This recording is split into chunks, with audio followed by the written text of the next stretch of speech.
Bonjour à vous, je suis heureux d'être ici avec vous.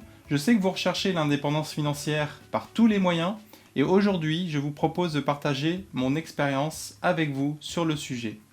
Je m'appelle Étienne Broy, je suis conseiller en gestion de patrimoine indépendant sur Angers où j'aide mes clients à investir dans des immeubles de rapport à haut rendement. J'anime également le blog Indépendance financière et dans le cadre de cette conférence organisée par Nathalie, je vous propose de faire le match immobilier contre placement financier. Si vous devez choisir une stratégie pour atteindre l'indépendance financière, il vous faut choisir la stratégie la plus efficace, c'est-à-dire celle qui vous demande le moins d'efforts. Dans cette vidéo, nous allons répondre à une question simple. Faut-il investir en bourse et mettre en place une stratégie d'épargne financière ou faut-il au contraire concentrer ses efforts dans une stratégie immobilière ?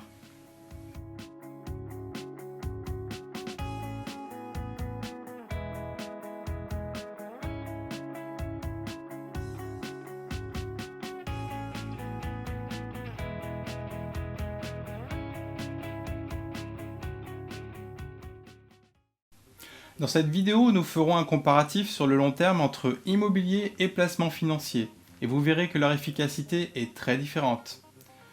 En théorie, nous verrons que la bourse est bien plus rentable que l'immobilier ou les autres placements en termes de performance. Mais en réalité, si on creuse un peu, on oublie qu'avant d'investir en bourse, ou d'autres placements financiers d'ailleurs, il faut constituer un patrimoine important pour que cette stratégie soit valable. Alors qu'en immobilier, on utilise l'argent des autres, c'est-à-dire l'argent de l'emprunt, et l'argent des locataires pour rembourser l'emprunt. Et ça permet de construire votre patrimoine. C'est donc un effet de levier considérable qu'il faut prendre en compte dans votre stratégie. Nous verrons également que l'inflation a un impact très fort sur vos investissements et qui n'est pas le même pour l'immobilier ou les placements financiers. Vous verrez qu'un placement n'est pas un investissement et vous apprendrez à faire la distinction entre les deux. Je vous expliquerai comment calculer le rendement net réel de chaque placement en tenant compte de la fiscalité et de l'inflation. Nous parlerons aussi de cash flow pour ceux qui connaissent. Dans les deux dernières parties, vous verrez pourquoi il est important de privilégier l'immobilier sur le long terme et vous découvrirez les 7 critères importants à connaître qui vous permettront de choisir les meilleurs investissements retraite. Et maintenant, je vous propose de voir comment se comportent les différents placements sur le long terme.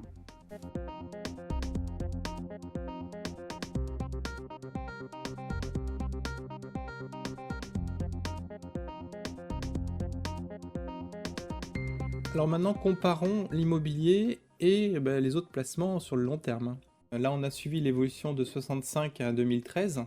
On voit que si on a investi dans un livret A, le montant investi a été multiplié par 8, par 9 pour le coût de la vie, c'est-à-dire que le livret A finalement n'était pas du tout rentable.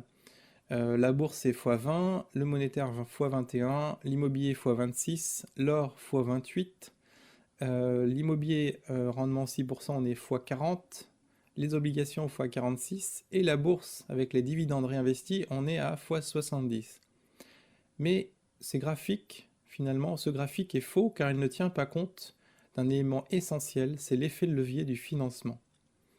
Pourquoi je dis ça? C'est tout simple. Soit vous investissez l'argent que vous avez par ailleurs économisé, donc il a fallu stocker cet argent quelque part, avant d'investir 10 000 euros ou 100 000 euros en bourse, vous imaginez bien qu'il va falloir passer quelques semaines, quelques mois à épargner. Voilà. Et donc c'est pour ça que là, pour le coup, pour l'immobilier, on voit très bien que c'est exactement la même chose, sauf qu'on peut financer à crédit, ce qui n'est pas le cas de la bourse et des autres placements. Alors pour comparer l'immobilier et les placements financiers, en étant le plus proche possible de la réalité finalement, on va faire ce qu'on appelle un placement progressif. C'est-à-dire qu'au lieu d'avoir une grosse somme d'argent qu'on va placer soit dans l'immobilier ou soit dans le financier, on va faire un investissement progressif. Donc on va prendre 15% des revenus d'un ménage et on va l'investir tous les ans de la même manière. Et donc on a une progression évidemment des salaires, donc ces 15%, eux, en monnaie courante, vont être de plus en plus élevés.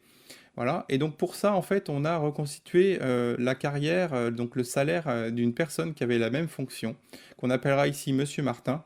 Et donc on voit que Monsieur Martin, en 1973, avait un salaire de 2000 euros, et à la fin, en 2012, il avait un salaire qui touchait pas très loin de 24 000 euros.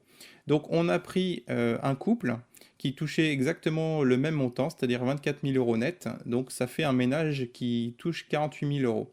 Donc on est revenu sur toute cette période, on a fait un backtest sur 40 ans et on a regardé par rapport à ces revenus-là, quelle stratégie était la meilleure si on prenait 15% de ces revenus et qu'on l'investissait dans différents placements.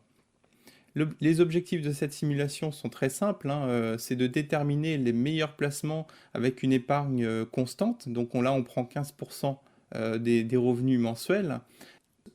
Et donc, on va pouvoir lisser l'investissement sur plusieurs années. Et donc, on pourra faire une comparaison beaucoup plus réelle. Voilà. Et on va tenir aussi compte de l'inflation. Donc, on aura une correction de l'inflation, vous verrez juste après. On va tenir compte de l'effet de levier du crédit hein, dans l'immobilier essentiellement. Hein. Donc, on a de l'argent finalement 200 ou 300 000 euros de la banque. Donc, qu'on n'a pas sorti, qu'on n'a pas eu le temps d'épargner, qu'on n'a pas envie d'épargner tout simplement. Et donc, cet argent va être remboursé par le locataire. Donc, cet effet de levier-là est extrêmement important. Et donc, on a réactualisé les chiffres pour mieux se rendre compte des sommes qui sont mises en jeu dans cette simulation. Donc là, en fait, l'idée, c'est que sur ces salaires, on a eu des hausses de salaire. À chaque fois, on prélève 15% de ce salaire et on l'investit dans tous ces placements, c'est-à-dire livret A, monétaire, dans la bourse sans frais, dans la bourse avec frais et dans l'immobilier. Et là, on voit que le cash investi, quand on investit ça justement de manière progressive pendant une longue durée, on va dire 15% de ses revenus, c'est quand même un sacré effort. Au départ, les revenus sont à 48 000 euros, mais ils progressent très très vite. Si on commence en 1973 et qu'on prend 15% de ces 48 000 euros, on arrive à mettre pas mal d'épargne de côté, parce qu'on arrive à 3 millions d'euros en 2013. Donc on fait la même chose pour les monétaires, la bourse, etc. On se rend compte que la bourse est nettement plus intéressant que le livret A. Mais on voit que c'est quand même pas mal écrasé par rapport à ce qu'on a vu avant. Pourquoi? Parce qu'on va investir de manière progressive. Voilà. Et en fait, ce qu'on a fait maintenant, c'est qu'on a tout simplement corrigé, comme d'habitude. On corrige de l'inflation tous ces placements. Donc là, on voit que ça se tasse pas mal. Et on va rajouter l'immobilier. Non seulement on a une efficacité qui est bien meilleure, c'est-à-dire qu'en fait on va avoir 13,5 fois sa mise, hein, mais en plus les 15% de revenus ne sont pas nécessaires. C'est-à-dire que là on a investi 0 euros. Alors qu'en bourse, pour les CKM monétaires et pour le livret A, on a dû faire un effort de 15% annuel.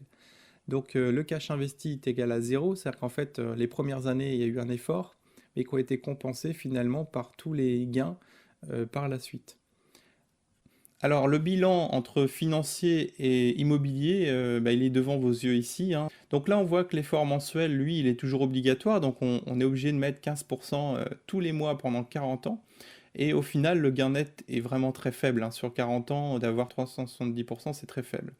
Voilà, et tout ça, pourquoi? Parce qu'on a une perte de valeur sur 40 ans qui est très très forte à cause de l'inflation. Donc ensuite, au niveau de la stratégie immobilière, on a un gain net pour l'immobilier qui est de 18 286%. Alors j'ai mis volontairement ce chiffre qui est très élevé.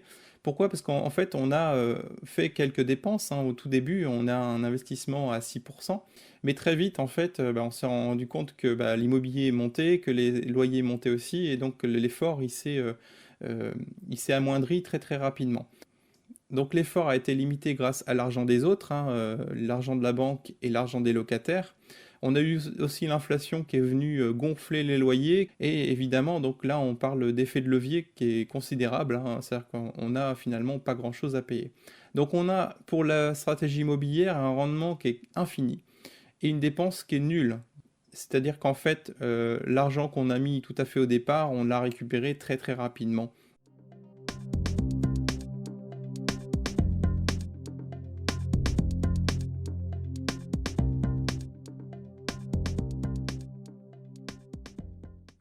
Alors, maintenant, on va voir l'argent des autres, le secret de l'argent des autres.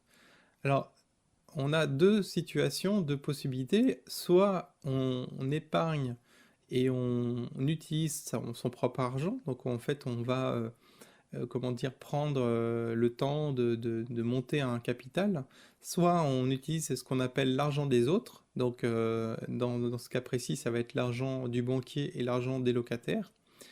Et là, on va mettre en évidence les deux. Donc, dans le premier cas, quand on utilise son propre argent, on va placer son argent sur une épargne financière pendant 30 ans. À la fin des 30 ans, on aura un montant, à peu près 100 ou 200 000 euros, on verra un peu plus tard. Et ce montant nous permet d'acheter un immeuble ou une maison. Et donc cet immeuble ou cette maison va générer des revenus perpétuels, donc des loyers. Donc ça, c'est vraiment une des premières méthodes, hein. Évidemment, on peut être sur d'autres sources de revenus, c'est-à-dire qu'on va épargner pendant 30 ans et le mettre sur du financier, hein. On verra bien un peu plus tard que c'est vraiment pas une bonne idée. Ensuite, la deuxième façon, c'est ce qu'on appelle l'argent des autres, hein. On va prendre l'argent du banquier, c'est-à-dire emprunter. On emprunte sur une durée généralement de 20 ans. On a un effort d'épargne qui va payer la différence entre les mensualités et ce qu'on touche des locataires, plus toutes les charges. Et pendant tout ce temps-là, finalement, on va récolter les loyers, ce qui va nous faire payer beaucoup moins. Voilà. Et donc, une fois que l'appartement ou l'immeuble est payé, on a des revenus perpétuels, donc des loyers. Donc, on a deux phases, hein, la phase d'épargne et la phase de rendement. Bon, évidemment, on a très souvent le cas, c'est-à-dire que quand on est sur des immeubles, en fait, on parle d'autofinancement, c'est-à-dire que l'effort d'épargne est très faible, voire nul. Et donc, quand c'est comme ça, c'est-à-dire qu'en fait, l'effort d'épargne et les loyers sont identiques, c'est-à-dire qu'en fait, tout est payé par les locataires. Alors, là, on revient sur la faible efficacité de l'épargne, hein. Comme on a vu, on épargne sur 30 ans à un placement à 5% brut, hein. Aujourd'hui, c'est plutôt difficile à trouver, même s'il en existe qui sont pas forcément connus, mais qui sont vraiment efficaces. On peut même monter à 6 ou 7%. Voilà, donc on épargne 500 euros par mois et au bout de toute sa vie, 30 ans, c'est quasiment toute sa vie, en tout cas sa vie professionnelle. Et en fait, au bout, on a un capital qu'on peut investir. Donc, si on compte tout ce qu'on a payé et le rendement, on a 409 349 euros. Maintenant, on enlève la fiscalité, il ne nous reste plus que 277 313 euros. Et si on tient compte de l'inflation, hein, de la dévaluation de la monnaie, on se retrouve avec 201 210 euros. Voilà. Donc, c'est-à-dire que, en gros, le coût effectif, c'est-à-dire ce qu'on a payé, c'est 180 000 euros. On a mis 500 euros par mois pendant 30 ans. Et on retire de tout ça 201 000 euros. Donc, le gain net réel est très faible ici. On a 21 000 euros sur 30 ans. C'est vraiment ridicule. Voilà. Donc, là, on revient sur l'efficacité de l'épargne qui est très faible. Le rendement net réel, lui, est de 0,73%.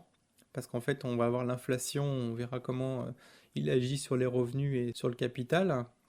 Et donc, ça fait un rendement net réel sur 30 ans qui est à 11,8. C'est vraiment pas exceptionnel.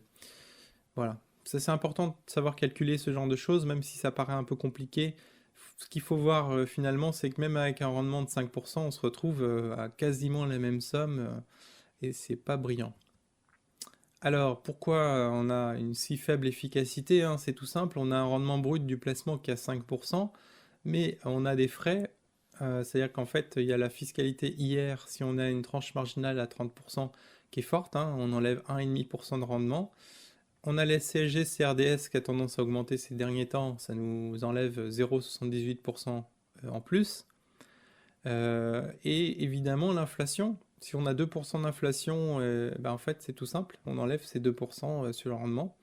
Donc, le coût réel, finalement, est à 4,28%. Et donc, ça nous fait un rendement réel qui est à 0,72%. Bon, vous ne le voyez pas comme ça, mais ça, c'est la réalité des choses. C'est vrai que vous avez une perte de rendement relativement importante sur le financier, même si on arrive à 5% brut. Alors le problème, c'est que vous perdez 30 ans. En 30 ans, en fait, vous ratez 300% de hausse sur l'immobilier, vous perdez 30 ans de revenus locatifs, si c'est l'immobilier, votre épargne subit 30 ans de dévaluation monétaire, donc plus vous stockez, plus votre épargne perd de la valeur. Votre épargne subit 30 ans de rendement net faible, donc on est à 0,73%, c'est vraiment très faible. Donc au final, on récupère quasiment ce qu'on a mis, si on n'a pas de risque de perte évidemment. Alors comment fonctionne le concept de l'argent des autres? C'est tout simple, en fait on demande à la banque un financement. Donc la banque va financer un immeuble et l'investisseur, lui, va rembourser la banque au fur et à mesure. Donc c'est le premier chapitre, hein, c'est la première phase. Ensuite, ce qui se passe, c'est tout simple, hein. L'immeuble, lui, il est libre, hein. Donc l'idée, c'est de le donner à l'usage des locataires. Et donc les locataires, eux, vont payer un loyer à l'investisseur qui va permettre finalement à l'investisseur de rembourser la banque. Et c'est ce qu'on appelle l'argent des autres, c'est-à-dire qu'on prend l'argent de la banque et on le fait payer par les locataires. Donc voilà, en phase de rendement, une fois que l'emprunt est remboursé, en fait on a des revenus perpétuels. Donc on peut réaliser ce genre de projet, le premier projet étant le plus difficile. Alors si on fait un bilan sur un projet immobilier, on a donc une phase d'effort, hein. Donc cette phase d'effort est relativement faible parce on a les mensualités à payer, mais on a les loyers qui viennent compenser. Donc au final, le coût réel, c'est les intérêts, plus les impôts, plus les charges, moins les loyers. Dans le cas de l'immobilier, on va prendre un exemple concret avec un rendement de 10%.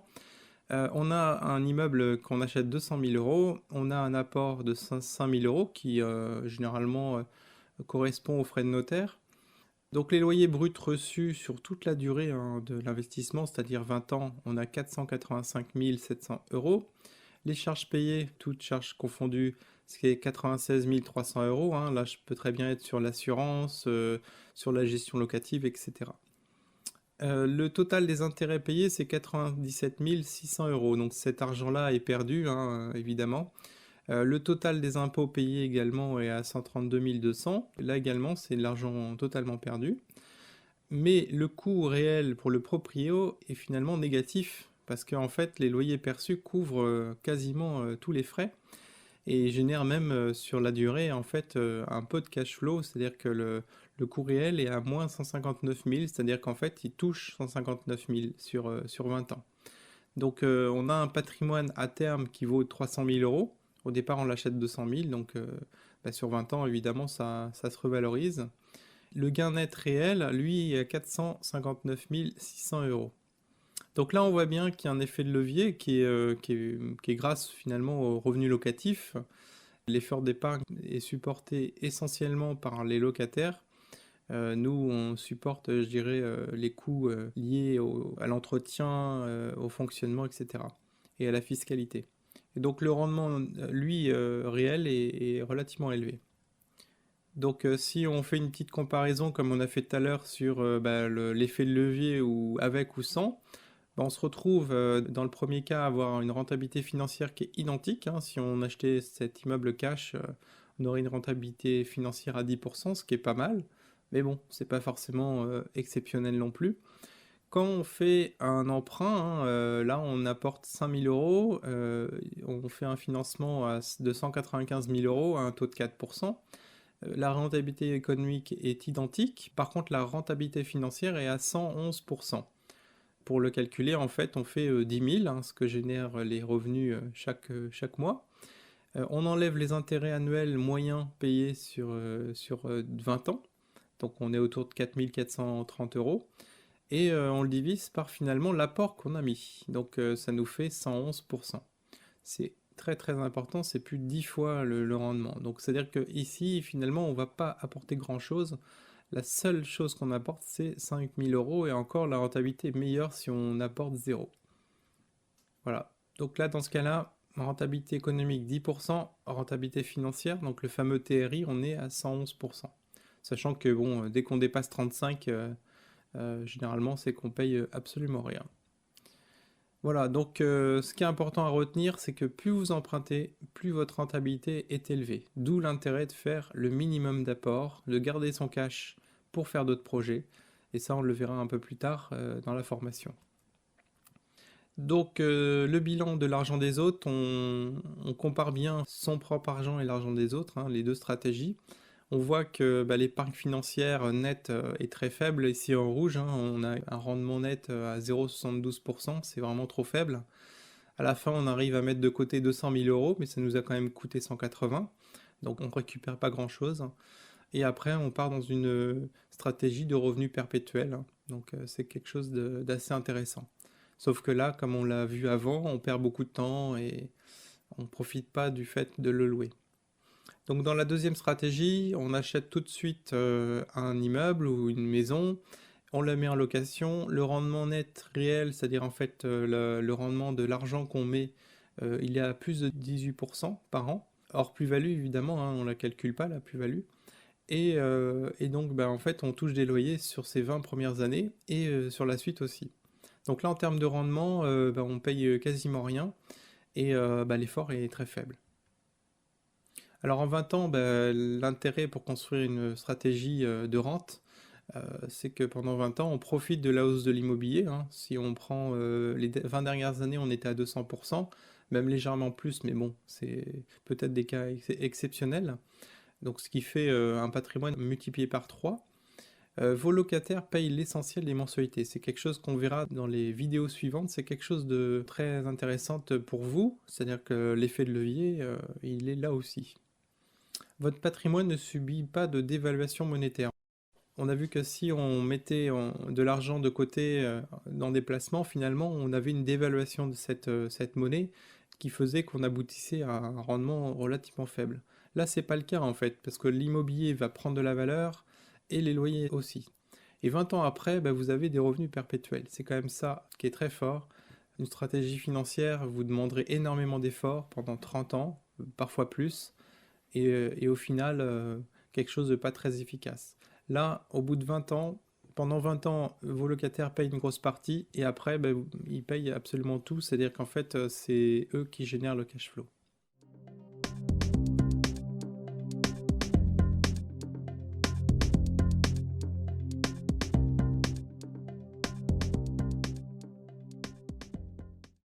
Alors, quel est l'impact de l'inflation sur vos investissements et vos placements? On voit que l'inflation a un impact assez fort sur le cash flow, hein. C'est une perte sèche qu'on ne mesure pas souvent.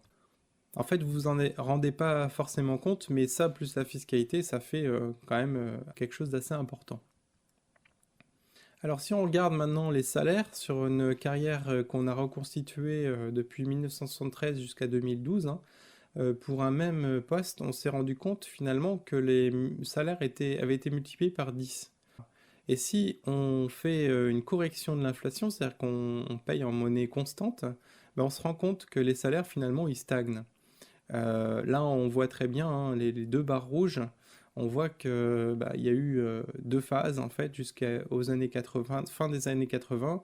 Il y a eu une progression, donc qui est liée probablement à la carrière. Mais le résultat finalement, ça fait que deux paliers sur 40 ans. C'est pas énorme. Alors, pour comparer, on a toujours le fameux prix de la baguette de pain, hein. On voit que ici, les salaires ont augmenté bien plus vite que le prix de la baguette de pain. Maintenant, si on prend 100 000 euros, on le stocke soit en billets, donc c'est en cash, hein, c'est l'érosion monétaire comme on dit, donc la ligne noire ici, on a une perte qui est de 82% sur 40 ans. Donc si on stocke 100 000 euros sous forme de billets, on sait que 40 ans plus tard, en gros, on aura perdu 82% de la valeur. Si on le place dans un livret A, le livret A permet de corriger certaines fois l'effet de l'inflation, comme depuis 85 à aujourd'hui, mais certaines fois on a l'effet inverse. Donc par exemple en 10 ans on a eu 30% de perte de valeur, même en mettant dans un livret A. Donc là on va voir comment le mécanisme de l'inflation agit sur l'épargne financière et sur les actifs immobiliers. Et ensuite on verra aussi comment l'inflation agit sur le capital ou les revenus. Donc on a 200 000 euros qu'on stocke en cash, hein, tout simplement, soit sur un compte courant par exemple. Et là on se rend compte qu'en euros courants, si on place sur son compte courant, on a 200 000 euros à la fin, 25 ans plus tard, de la même manière. Par contre, si on investit ces 200 000 euros dans l'immobilier, on se rend compte qu'au bout de 25 ans, si on a une inflation à 2%, on a 328 120 euros. Voilà. Alors, Attention, ce qui est important, c'est que l'immobilier, ici, on voit qu'il prend en valeur. C'est une croyance qu'ont beaucoup de gens, ils pensent que l'immobilier monte et que prend de la valeur. Mais en fait, c'est pas du tout ça. L'immobilier ne prend pas de valeur avec le temps, il n'en perd pas. C'est juste la monnaie qui perd de la valeur. Il faut donc plus d'euros pour acheter exactement la même chose. Alors là, si on fait une correction de l'inflation, on parle plus d'euros courants, mais d'euros constants. C'est-à-dire qu'on va pas du tout avoir le même euro. Donc si on prend ces 200 000 euros, ils vont être 200 000 euros 25 ans plus tard, mais le pouvoir d'achat de ces 200 000 euros sera l'équivalent de 121 000 euros. Donc on aura perdu quasiment la moitié. Et donc si on investit 200 000 euros dans un immeuble, ou dans une maison, un appartement, dans un actif réel, on aura toujours une maison qui sera aux alentours de 200 000 euros. Donc en pouvoir d'achat, ça sera exactement la même chose. Bon, en euros constants, en fait, on va corriger l'inflation, donc on voit plus trop l'effet de l'inflation. Alors si on augmente le pourcentage d'inflation, là on est passé à 4%, on se rend compte bah, que la maison, elle, va suivre l'inflation. Hein. De toute manière, l'immobilier, généralement, suit le revenu des ménages. Donc c'est ce qu'a montré Jacques Frigid, d'ailleurs, dans ses travaux. Et là, en fait, bah, les 200 000 deviennent 75 000 en pouvoir d'achat. Donc c'est-à-dire qu'on a perdu énormément de pouvoir d'achat sur toute cette durée. Alors maintenant, on va voir l'impact de l'inflation sur les revenus. On voit que les intérêts sont à rendement identique, hein, donc les intérêts ils bougent pas. Par contre, quand on investit dans l'immobilier, les loyers, eux, ont tendance à augmenter. Alors c'est pas vrai tous les ans, hein, il y a des périodes de crise, mais en moyenne, en fait, les loyers augmentent avec l'inflation. Donc si on a une inflation de 2%, ici, bah, en fait, on voit que les loyers vont quasiment suivre la même progression que les prix de l'immobilier. Alors, pour conclure, en fait, cette démonstration, en fait, c'est tout simple, hein. L'immobilier, on a un gain de pouvoir d'achat. Pourquoi? Parce qu'en fait, la valeur de capital augmente et les revenus augmentent. Dans l'épargne financière, en fait, on a l'effet inverse. On a la valeur du capital qui diminue avec le temps et des revenus qui stagnent, qui sont en pourcentage identique. Donc on a une perte de pouvoir d'achat. C'est pour ça qu'en investissant dans l'immobilier, on a quelque chose de beaucoup plus efficace qu'en investissant dans l'épargne financière. Alors le rôle négatif de l'épargne financière, on vient de le voir, hein, c'est la dévaluation monétaire, donc la perte de valeur de la monnaie. Il y a une vidéo très intéressante qui circule sur internet que vous pourrez retrouver sur Indépendance financière qui a été faite par Paul Grimont qui parle justement de la monnaie et de la perte de valeur de monnaie. On parle de l'argent dette, hein, c'est ça le titre de la vidéo. Et on a des rendements réels faibles ou négatifs, hein, c'est l'exemple par exemple du livret A. Ensuite, bah, le rôle de l'inflation est très positif sur des actifs réels comme l'immobilier. On a une revalorisation des prix, donc la valeur qui augmente. Alors c'est le prix qui augmente, hein. La valeur, elle, finalement, comme on l'a vu, elle reste stable avec le temps. Le prix augmente, le nombre d'euros nécessaires pour acheter le même bien augmente, mais la valeur, elle, reste stable. Donc là, j'aurais dû mettre prix, en fait. Ensuite, on a une revalorisation des revenus. Donc les loyers augmentent avec l'inflation, hein. Vous verrez jamais des loyers qui diminuent sur des très longues périodes, hein. Ça peut arriver sur 2, 3, 4 ans en période de crise. C'est très rare sur de très long terme. Sauf si vous ne faites pas les travaux, évidemment.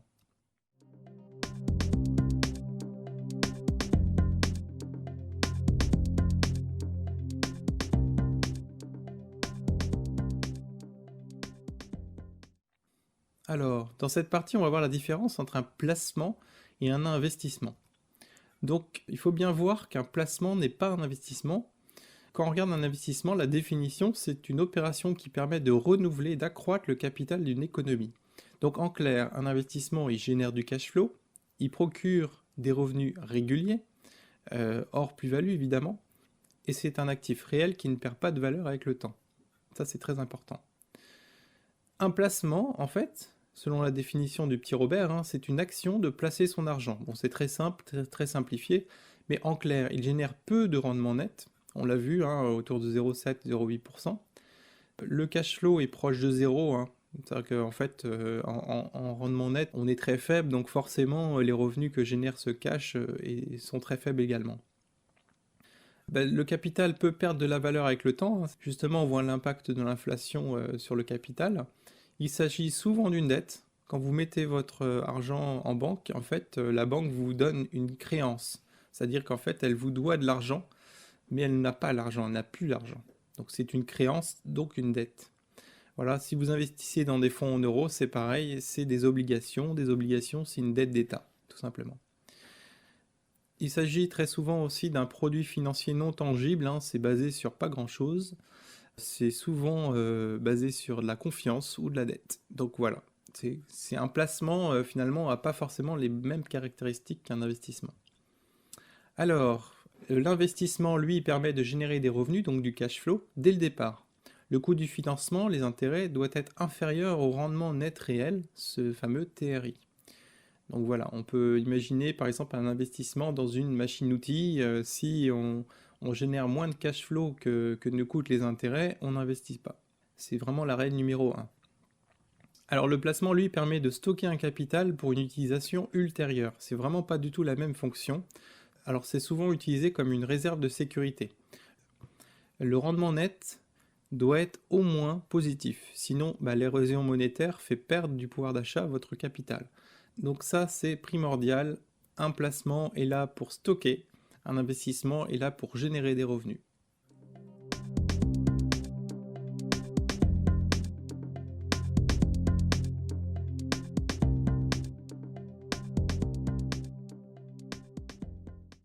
Alors comment calculer le rendement net réel?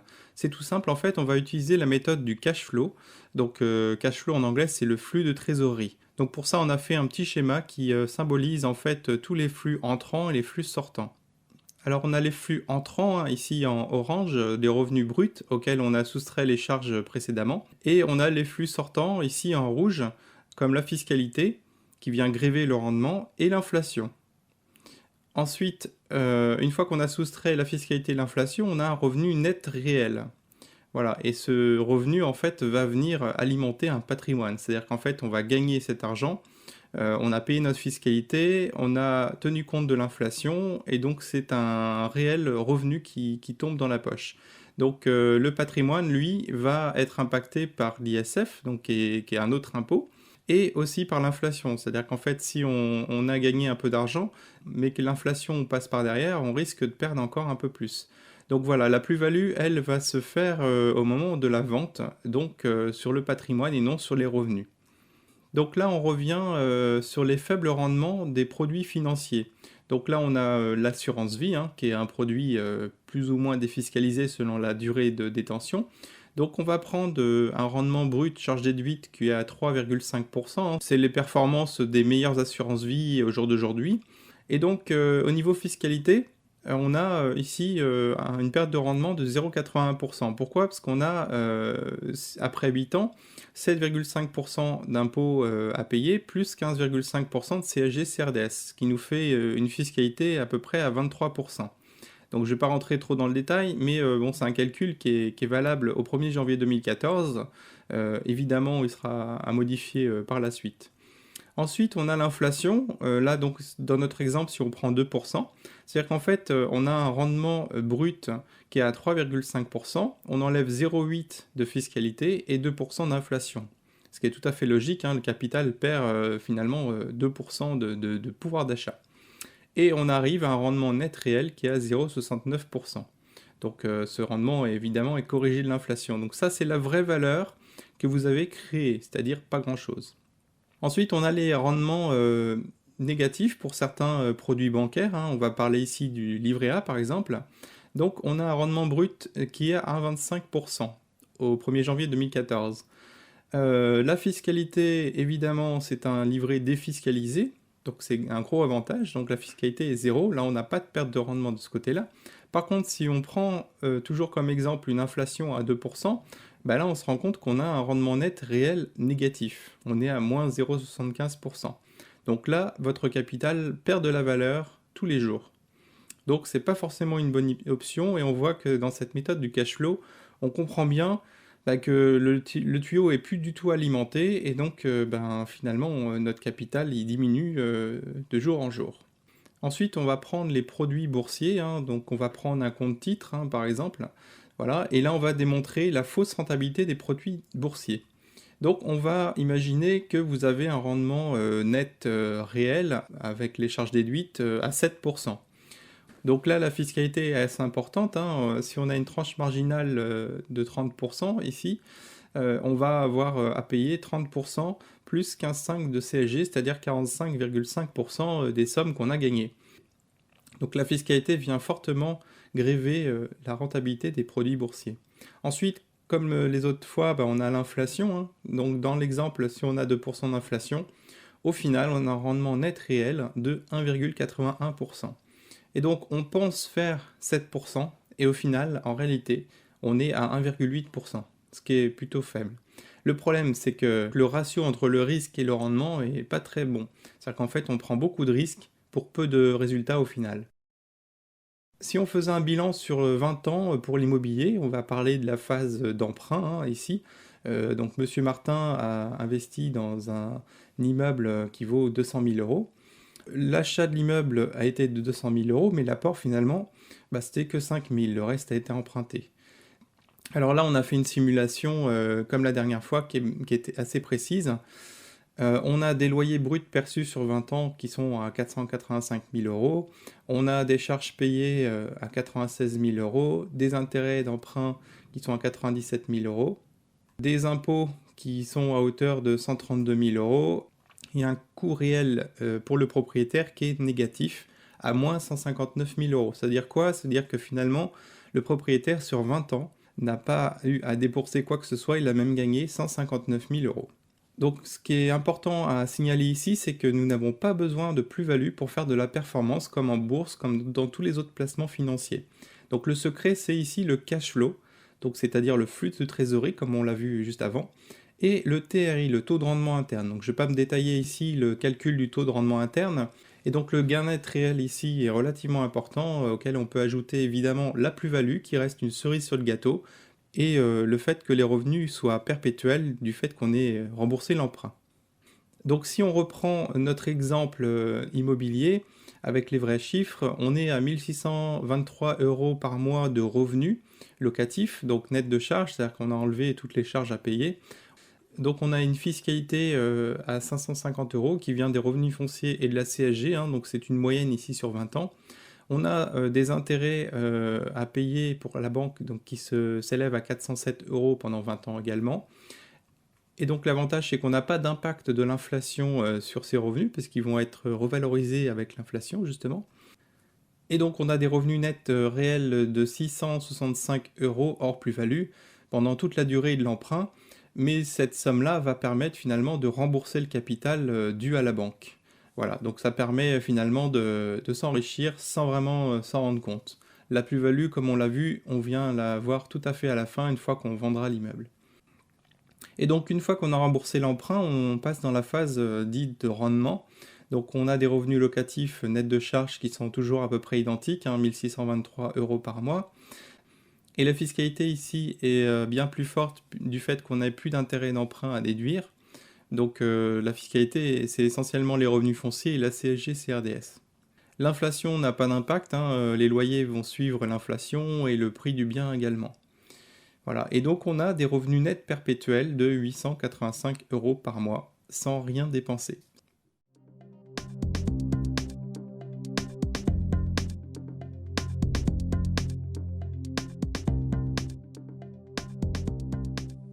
Alors pourquoi privilégier l'immobilier?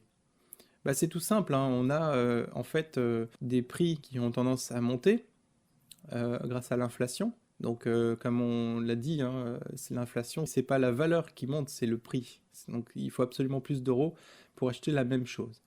L'érosion monétaire, donc c'est la perte de valeur finalement de la monnaie, c'est-à-dire qu'on va emprunter aujourd'hui pour rembourser demain. Donc cette érosion monétaire finalement elle va être intéressante pour nous parce qu'on va emprunter de l'argent très cher et le rembourser une fois qu'il ne vaudra plus rien.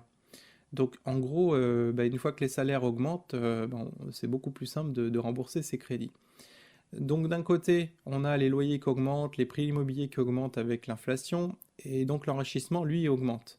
De l'autre côté, on a des salaires qui augmentent On verra que c'est les euros courants hein, qui augmentent.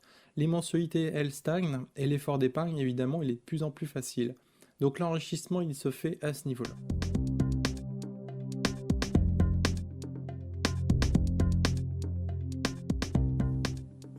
Alors, pour choisir un investissement en retraite, le premier critère, c'est d'éviter les placements financiers et d'investir. Alors, un investissement, comme on l'a vu dans la vidéo précédente, il génère du cash flow, il procure des revenus réguliers. Les plus-values sont des cerises sur le gâteau, donc on ne fait vraiment pas d'argent sur les plus-values, ou si on en fait, c'est par accident. C'est pas l'objectif, c'est vraiment le cash flow qui va générer votre enrichissement. L'actif doit être réel, et donc un actif réel ne perd jamais de valeur sur la durée, hein. Un terrain gardera toujours la même valeur. En euros constants, finalement, va être toujours à peu près identique. Voilà, et donc l'inflation va avoir un impact très faible sur les investissements. Un placement, lui, va générer peu de rendement net réel. Le cash flow va être proche de zéro. Votre capital risque de perdre de la valeur avec le temps si le rendement n'est pas suffisant. Il s'agit très souvent d'une dette, donc des obligations, etc. Donc évidemment, si demain je vous dis voulez-vous investir dans une dette, je ne suis pas sûr que vous y allez. Et évidemment, il s'agit souvent d'un produit financier non tangible. L'objectif, évidemment, de ce produit financier, c'est de vous faire donner votre argent pour qu'il soit utilisé différemment. Et entre-temps, évidemment, il va être ailleurs. Donc l'objectif, voilà, c'est de bien comprendre la différence entre l'investissement et le placement financier. Et c'est là qu'on va faire la différence. Alors le deuxième critère, c'est tout simple, on vient de le voir juste avant, il faut que ça soit un actif réel et tangible. Alors qu'est-ce qu'un actif réel et tangible? L'immobilier d'habitation commerciale sous forme de part, pourquoi pas. Dès le moment où un sous-jacent est un actif réel, il n'y a pas de souci. L'or et l'argent physique, évidemment, hein, l'or, ça fait 6000 ans que tout le monde l'utilise. Évidemment, c'est mis aux oubliettes par les financiers qui n'aiment pas les actifs réels, hein, ils veulent vous faire investir dans des choses que eux seuls comprennent. Je suis financier, mais voilà, ça c'est quelque chose que je n'apprécie pas vraiment. Soit on fait investir dans un actif, dans quelque chose de tangible. Investir dans des dettes, je vois pas trop l'intérêt. M'endetter pour acheter des actifs, c'est quelque chose de très différent. Alors, du côté des dettes, évidemment, un compte en banque, un compte courant, un CAT, un compte à terme par exemple, c'est des choses qui sont sous forme de dette. La banque vous doit de l'argent, donc ça s'appelle une dette. Les livrets d'épargne, c'est de la même façon une dette. Les fonds en euros, c'est des obligations d'État pour la plupart, donc c'est des obligations qui seront probablement jamais remboursées. Les obligations directes d'État ou corporate sont de la même nature. Le cash, d'une certaine manière, est également une dette vu que c'est un billet. Il n'y a pas vraiment de valeur au billet, sauf avoir une confiance dans le système monétaire. Voilà, donc critère numéro 2, acheter des actifs réels, pas des dettes. Le troisième critère, on l'a vu avant aussi, c'est le cash flow. Les investissements locatifs ont un rendement apparent qui est autour de 10%. Mais le rendement net réel, lui, est bien au-delà, c'est ce qu'on appelle le TRI. Et en fait, on va générer un cash flow avec l'argent des autres, et c'est là où on a l'effet de levier. Au niveau du placement, en fait, le rendement apparent est très souvent autour de 5%, et en fait, le rendement net réel, lui, tourne plutôt autour de 0,7-0,8%. Voilà, et donc le TRI ici est d'autant plus faible. Là, le cash flow sur l'argent est finalement très faible. Donc choisissez des actifs qui génèrent du cash flow. Autre critère, la bourse. Donc moi ce que je vous recommande c'est d'éviter les marchés boursiers sauf si vous maîtrisez. Là vous voyez par exemple que celui qui investit sur du très long terme, en fait un coup ça monte, un coup ça descend. Au final, qui gagne, je ne suis pas sûr que ça soit le client, sauf s'il maîtrise évidemment qu'il est suivi et qu'on ait une stratégie claire pour entrer et sortir du marché, c'est un peu l'objectif. Si vous allez sur des fonds tout seul, vous risquez de vous faire rincer, généralement ça ne marche qu'une fois. Donc voilà, évitez les marchés boursiers sauf si vous maîtrisez vraiment bien ou si vous êtes bien accompagné. Ensuite, l'autre paramètre qu'on a vu qui est vraiment très important dans l'investissement, c'est l'inflation. On a vu que l'immobilier avait tendance à à gagner en pouvoir d'achat avec une revalorisation des revenus et du capital, alors que les produits financiers avaient tendance à avoir finalement une perte de pouvoir d'achat sur les revenus. Voilà, donc choisissez des actifs qui suivent l'inflation. C'est quelque chose qui est primordial. Alors les arguments commerciaux sont très souvent multiples, hein, vous les voyez dans tous les journaux. Par exemple, sur la fiscalité, on vous dit en permanence comment payer moins d'impôts. Sur la sécurité, c'est regardez tel produit, il est 4% garanti, c'est absolument fabuleux. Au niveau du rendement brut, voilà, on a un rendement brut de 15,8% en 2014, donc c'est un argument commercial qui fait bien. Donc ne vous fiez pas aux arguments commerciaux. Je ne sais pas si vous avez compris ce schéma, mais moi non. C'est un petit peu pour ça que je vous le présente d'ailleurs. Ce critère-là, il est très important. Pour moi, ce qui est primordial, c'est d'investir seulement si on comprend. Ce schéma-là, moi, je ne le comprends pas. Il n'y a pas grand-chose à comprendre d'ailleurs, c'est plus du marketing qu'autre chose. Donc si vous ne comprenez pas un montage, n'y allez pas. C'est vraiment une règle importante. Si vous ne comprenez pas parce que ça a été mal expliqué, à ce moment-là, redemandez des explications, mais s'il y a un doute, ne le faites pas. Comme vous venez de le voir, concentrer son action sur les placements financiers vous oblige à fournir beaucoup d'efforts, et le résultat est plutôt décevant. Malgré des rendements théoriques qui semblent élevés sur le papier, les placements financiers souffrent d'un faible rendement net réel, de l'absence d'effet de levier, d'une forte sensibilité à l'inflation, d'une forte fiscalité et d'un risque de perte en capital pour certains placements. La stratégie immobilière est pour sa part beaucoup plus efficace dans le temps car elle nécessite peu d'efforts d'épargne. D'autant qu'avec cette stratégie, vous bénéficiez de précieux alliés, le temps, l'inflation, le levier du crédit, les locataires et vous bénéficiez en plus d'un actif réel et tangible qui ne subit pas les crises financières. Les placements financiers ont bien entendu toute leur place dans un patrimoine, plus liquide, plus disponible, mais comme nous l'avons vu dans cette vidéo, il ne s'agit là que d'un stockage temporaire de valeur et non un investissement qui génère du cash flow, c'est-à-dire des revenus stables. Si vous souhaitez en savoir plus sur l'immobilier à haut rendement ou sur les placements financiers, vous pouvez nous retrouver sur le site indépendancefinancière.fr. Vous y trouverez des articles, des simulateurs immobiliers, des bonus et plein d'autres choses. En ce qui concerne la recherche d'immeubles, la gestion de patrimoine ou les conseils pour vos placements, vous pouvez nous retrouver sur le site westsider-finance.fr. Voilà, vous avez maintenant toutes les cartes en main pour choisir entre placement financier et immobilier. En attendant, je vous remercie d'avoir suivi cette vidéo avec moi, j'ai pris beaucoup de plaisir à la préparer pour vous et je vous dis à très bientôt.